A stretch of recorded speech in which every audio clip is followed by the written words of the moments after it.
Be me. 47-year-old tenured professor of psychology and neuroscience at a research university.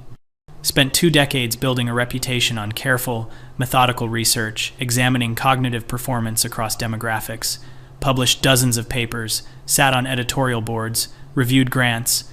Always believed that rigorous science would vindicate what I knew to be true about human capability. That when you control for socialization, educational access, cultural expectations, the playing field levels completely. That apparent differences are artifacts of methodology, sampling bias, or cultural conditioning. My entire academic framework rests on this foundation. 3 years ago, secured a massive grant to conduct the definitive study. Would finally put to rest all the sloppy research that kept suggesting performance gaps. Designed the most rigorous protocol imaginable. Recruited 10,000 participants, carefully stratified across age, socioeconomic status, education level, geography, equal numbers of men and women, obviously. I've spent months developing the testing battery with my research team. Spatial reasoning tasks, mental rotation exercises, 3-dimensional visualization, physical capability assessments too, upper body strength, grip force, reaction time under load. Built in every possible control I could imagine. Accounted for prior training, controlled for athletic background, adjusted for body mass index, double-blind administration wherever possible. Had participants complete detailed questionnaires about their upbringing, educational experiences, cultural background. The idea was to demonstrate that once you account for all the socialization factors, the gaps disappear, or reverse entirely in some cases. Figured I would show how stereotype threat affected performance, how cultural conditioning created artificial limitations. This would be my magnum opus, the study that would be cited for the next 50 years. Submitted the protocol for IRB. Approval. Got it on the first try because my methodology was airtight. Began data collection in year 1. Recruited participants from 12 different cities across the country. Hired and trained a team of research assistants. Brought on 3 postdocs. Rented testing facilities. Purchased equipment. Coordinated schedules. Watched the data roll in month after month. First year complete. Preliminary analyses looked fine. I mean, there were some patterns, but nothing we couldn't explain with secondary analyses. Clearly, the men who performed better had more prior exposure or came from backgrounds that encouraged spatial thinking. Year 2, sample size growing larger. Starting to notice the patterns aren't washing out the way I expected. The regression models weren't showing what they should. Kept adding covariates, controlling for more variables. Educational attainment, childhood activities, parental occupation, birth order, everything. The effects persisted. Actually got stronger, with larger sample sizes. I started feeling this creeping unease during lab meetings. My postdocs looking at each other with these uncertain expressions. One of them gently suggesting maybe we should consider alternative theoretical frameworks. Shut that down immediately. We hadn't controlled for implicit bias in the testing situation itself yet. Had to account for experimenter effects, environmental factors, time of day, room temperature. Added more measures, more controls. Year 3, approaching full enrollment. Lying awake at night thinking about the data, running analyses in my head, trying to figure out what we were missing. The spatial rotation tasks showing consistent male advantage even after controlling for everything. Effect size not huge but unmistakable, statistically robust. The physical measures even more pronounced. Upper body strength differences that persisted across every demographic category. Told myself it was about muscle recruitment patterns, biomechanical. Efficiency, we hadn't measured properly. But we had measured it properly. We'd measured everything properly. That was the whole point of the study. 6 months ago, completed data collection. Entire team working on cleaning data, running final analyses. Brought in a statistical consultant, someone with no stake in the results. Needed to make sure our models were specified correctly. Consultant reviewed everything, said the methodology was impeccable. Asked what my hypotheses were. Explained that we expected null findings or female advantages once controls were applied. Consultant looked at me with this neutral expression. Said the data showed significant male advantages in spatial tasks and all physical capability measures. Said the effects were consistent across subgroups, robust to different model specifications. Said this was some of the cleanest data they'd ever seen. I felt something twist in my stomach. Asked them to run the analyses again with different covariates. They did. Results unchanged. Asked them to try subset analyses, different age groups separately. They did. Pattern held across all ages. Asked them to check for data collection errors, outliers, anything. They looked at me with something like pity. Said the data was solid. Spent weeks going through every possible alternative explanation. Maybe the testing environment was subtly biased despite our controls. Maybe the tasks themselves were culturally loaded in ways we hadn't detected. Maybe there was something about the recruitment strategy. We kept hitting the same wall. The methodology was exactly what I'd wanted it to be. Rigorous, careful, comprehensive. And the results were exactly what I'd spent my career arguing against. Decided to write up the results anyway. Took 4 months to draft the manuscript. Every sentence felt like pulling teeth. Had to describe findings that contradicted my previous work. My theoretical framework. My published papers. My invited talks. My expert testimony. Everything I'd built my reputation on. Sent it to my closest colleague for feedback before submission. They called me instead of emailing comments. Said I needed to think carefully about how to frame this. Said the results were going to be controversial. Said people would misinterpret them, use them for ideological purposes. I knew all that. Asked what I was supposed to do. Falsify data? They said, of course not, but maybe emphasize the limitations more. Focus on the socio-cultural context. I'd already done that. The limitations section was 3 pages long. The discussion was full of context and nuance.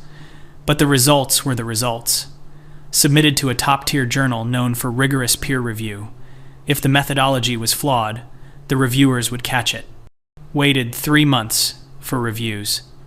Came back with minor revisions.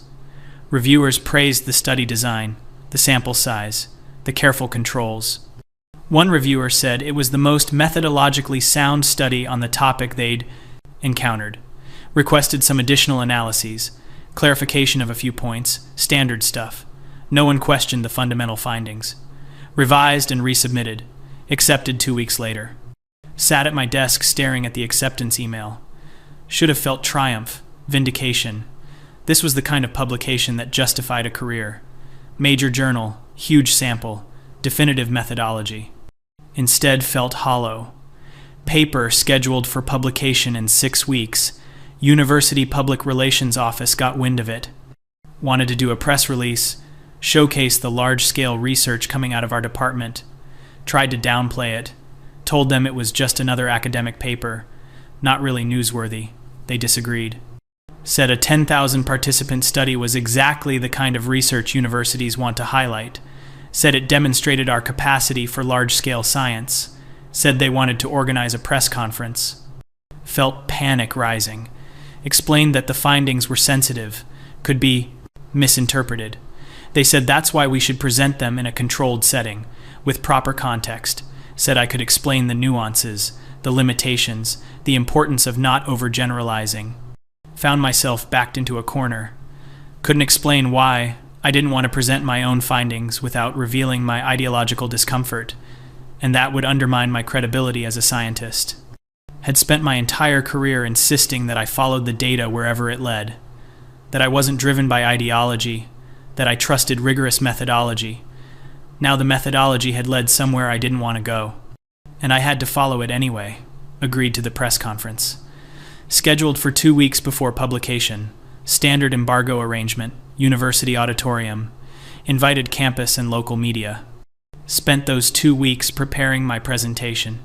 Every slide a small death graph showing male advantage in mental rotation tasks across all demographic subgroups. Chart displaying upper body strength. Differences that persisted regardless of training background. Table of regression coefficients, all pointing the same direction. Wrote and rewrote my talking points. Needed to emphasize that statistical differences don't determine individual capabilities, that overlap between groups is substantial. That socialization and culture still matter even if they don't explain everything. That this doesn't justify discrimination or unequal treatment. all true, all important, but also felt like damage control, like I was already defensive about my own findings. The night before the press conference, couldn't sleep. Kept thinking about the papers I'd published arguing that cognitive differences were primarily socio-cultural, the expert witness testimony I'd given in discrimination cases, the keynote addresses where I'd confidently asserted that biology was minimal compared to environment. Hadn't been lying, had believed it based on the evidence available. But now there was better evidence. My evidence, and it pointed elsewhere. Morning of the press conference, put on my most professional outfit, needed to project authority, competence. Arrived at the auditorium an hour early to set up. Technician helping me load the presentation. Saw my hands shaking slightly as I clicked through slides. Audience started filing in. Recognized science reporters from major outlets. University communications had promoted this more than I'd realized. Saw colleagues from my department, people from other universities, administrators who'd approved my grant funding, students from my graduate seminar. Felt exposed in a way I'd never experienced before. This wasn't an academic conference where I could present to a friendly audience. This was public, on the record, being filmed. Saw him walk in 10 minutes before start time. Professor Chen from the biology department. We'd clashed at faculty meetings for years. He'd always argued for stronger consideration of biological factors in behavior. I'd always pushed back, insisted on primacy of social and environmental influences, had dressed him down more than once in meetings for what I called reductive biologism. He took a seat in the third row, center, made eye contact with me and nodded politely, and felt my throat tighten. He knew what this study showed. I had probably read the preprint that went up yesterday. Was sitting there waiting to watch me present findings that vindicated his position. University president introduced me, praised my distinguished career, my grant funding record, my publication history, talked about my commitment to rigorous science and careful methodology. Every word of praise felt like weight on my shoulders. Took the podium, and began with background on gender and cognition research. Decades of debate, methodological limitations in previous studies, need for large-scale, carefully controlled investigation, described my study design. Sample size, diversity of participants, rigorous controls. Could hear the pride in my own voice despite everything. It was a beautifully designed study. That was the problem. Advanced to the results slides, showed the spatial cognition findings first.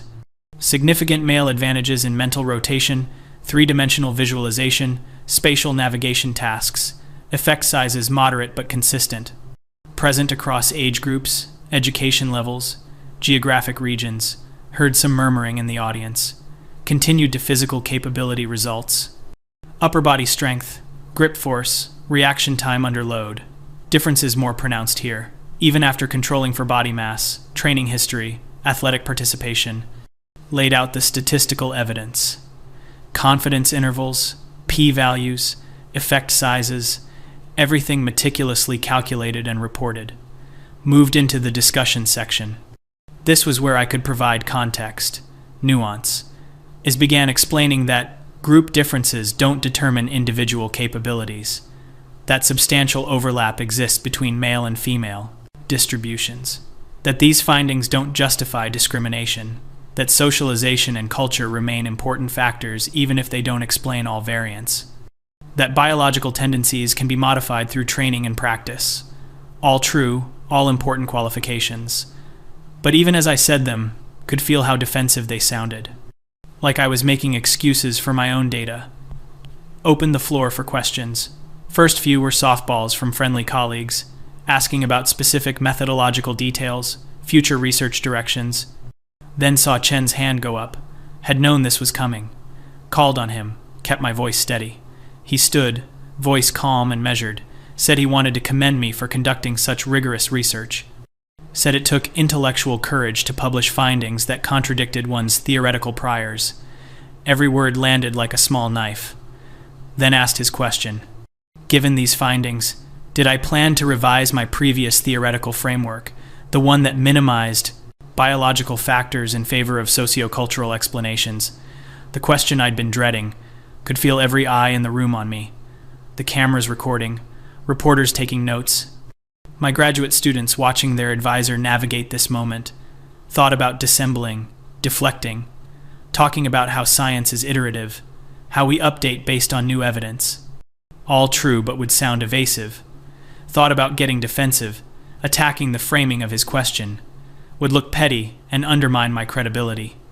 Took a breath. Heard myself saying that yes, these findings suggest my previous theoretical framework overweighted sociocultural factors. That while environment and socialization remain important, this data indicates biological factors play a larger role than I previously acknowledged. That I would need to integrate these findings into my theoretical model going forward. The words tasted like ashes, but they were true. I couldn't deny the data, especially not my own data, collected. With methodology I designed specifically to eliminate confounds. Saw something flicker across Chen's face. Not triumph exactly, more like satisfaction. He nodded, said he appreciated my intellectual honesty. Sat back down. Felt like I'd just conceded something fundamental. Not just a theoretical point, but my entire professional identity. The feminist scholar who'd built a career arguing against biological determinism, now publicly acknowledging that biology mattered more than I'd wanted to admit. Few more questions from reporters. How should the public interpret these findings? What are the implications for education, workplace policies? Did my best to provide measured, responsible answers. Emphasized individual variation, importance of equal opportunity regardless of group averages, cautioned against using population statistics to make individual judgments, all the right things to say. But could hear how I was being forced to defend implications I'd once have denied existed. Press. Conference wound down after 45 minutes. Thanked everyone for attending. Stood at the podium gathering my materials as the room emptied, hands still shaking slightly. Saw Chen making his way toward me. Considered fleeing, but that would be cowardly. He approached with that same measured expression. Said he knew that couldn't have been easy. Said he respected that I'd let the data speak rather than trying to bury findings. I found ideologically uncomfortable. Wanted to scream at him. Wanted to say he had no idea what this cost me. My theoretical framework, my reputation, my sense of myself as a scholar, everything I'd built was predicated on the idea that gender differences in cognition and capability were primarily artificial. Products of culture and socialization that could be overcome with the right interventions, and I'd just proved myself wrong, with the most rigorous methodology possible, in front of cameras and reporters and colleagues. Couldn't even claim the study was flawed. I designed it specifically to be unassailable. Instead, just nodded. Said, science requires following evidence wherever it leads. The words came out automatic, a platitude I'd repeated countless times. But now they meant something different. Now they meant accepting that I'd been wrong. That my ideological commitments had led me to incorrect conclusions. That the careful, rigorous science I'd always championed had betrayed my worldview. Chen left. Other colleagues offered congratulations on the study. Each word of praise felt like mockery. Yes, wonderful study, beautiful methodology. Just proved that everything I'd argued for 20 years was incomplete at best. Walked back to my office in a daze, sat at my desk surrounded by shelves of books and journals, my own publications among them. Papers arguing that gender differences in spatial cognition were artifacts of testing conditions, that physical capability gaps could be explained entirely by training and cultural encouragement, that biology was a minor factor compared to social construction, all of it now revealed as wishful thinking. Not lies exactly. I'd believed it based on the evidence I had. But I'd also wanted to believe it. Had built my identity around believing it. The feminist scholar who proved that gender was primarily performed, that differences were made, not born. And now my own work had demonstrated the limits of that framework. Checked my email, already flooding with messages, reporters requesting interviews, colleagues from other universities wanting to discuss the findings, former graduate students checking in, advocacy organizations asking me to contextualize the results, and some others, angrier ones, people I'd worked with on various initiatives over the years, asking how I could publish such findings, What I was thinking, giving ammunition to sexists and reactionaries. Didn't I understand how this would be used? Stared at those emails for a long time, wanted to write back. That I hadn't had a choice. That the data was what it was. That we couldn't just ignore findings because they were ideologically inconvenient, but that would sound defensive. And part of me wondered if they were right. Should I have buried the study, found some methodological excuse to invalidate it, refused to publish results I knew would be misused, but that would make me a fraud. Would mean I never really believed in the scientific method I'd always championed. Would mean my commitment to evidence was conditional on it supporting my priors. I couldn't live with that. However much I hated these findings, they were real. 10,000 participants, 3 years of rigorous data collection, peer-reviewed methodology, couldn't wish them away. Spent the rest of the day in my office, didn't teach my afternoon seminar, canceled office hours, just sat there as the reality settled over me. My life's work hadn't been invalidated exactly. Socialization and culture still matter. Discrimination and bias are still real. But the foundation had shifted. Biology wasn't the minimal factor I'd believed it to be. Wasn't just noise in the system that proper controls would eliminate. Was signal, real and persistent. And I'd proven it, with my own carefully designed research, in the most publicly visible way possible. Thought about my graduate students, young scholars I'd trained in my theoretical framework, had I set them up for the same reckoning I was experiencing. Taught them to minimize biological factors, to look for sociocultural explanations first and always, and now they'd have to watch their advisor publicly revise that position. Thought about the expert testimony I'd given, the discrimination cases where I'd confidently asserted that performance differences were due to bias and unequal treatment. Not wrong exactly, bias is real, but incomplete. Had I oversimplified because I wanted certain conclusions to be true? Sat there until the building grew quiet. Evening settling over. Campus. Should go home but couldn't seem to move. Kept thinking about Chen's face, that expression of satisfaction. Not cruel, not gloating. Just the quiet vindication of someone whose position had been proven correct. He'd been arguing for years that we needed to take biological factors more seriously. That pretending they didn't exist didn't help anyone. I'd dismissed him as reductive, accused him of justifying inequality, and now my own research had proven his point. The feminist professor who'd built a career on one set of assumptions, forced by her own rigorous methodology to accept their opposite, couldn't even claim the study was biased or flawed, had designed it specifically to eliminate every possible confound, had insisted on the largest sample size, the most careful controls, because I'd been so certain that proper methodology would prove me right. And it had done exactly what I designed it to do. Produced clean, reliable, replicable data that contradicted everything I'd looked at, wanted to believe. Finally left my office around 9, walked through empty campus to my car, drove home on autopilot, kept replaying the press conference in my mind, standing at that podium acknowledging my theoretical framework needed revision, admitting in front of cameras and colleagues that I'd overweighted sociocultural factors, conceding the point to Chen. To everyone who'd ever argued that biology mattered more than I wanted to admit, got home, poured a drink I didn't really want, sat in my kitchen thinking about tomorrow. Would have to face my graduate students, my colleagues. Would have to give interviews explaining and contextualizing. Would have to watch my findings get cited in ways I'd hate, but couldn't deny them. Couldn't escape them. They were mine. My study, my methodology, my data, irrefutable, because I'd made them irrefutable. The perfect trap. Outsmarted by my own commitment to rigorous science, by my own insistence that proper methodology would reveal the truth. It had, just not the truth I wanted.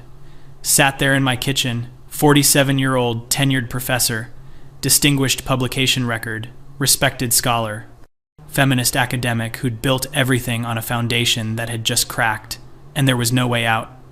No escape from data I couldn't deny, from findings I'd have to defend, from the reality that I'd been wrong and had proved it to the world with the most rigorous study I could design, Chen had asked if I'd revise my theoretical framework.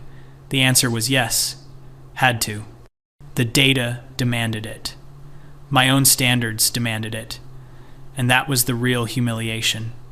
Not that I'd been proven wrong, but that I'd proven myself wrong. With methodology so careful and rigorous that even I couldn't escape it.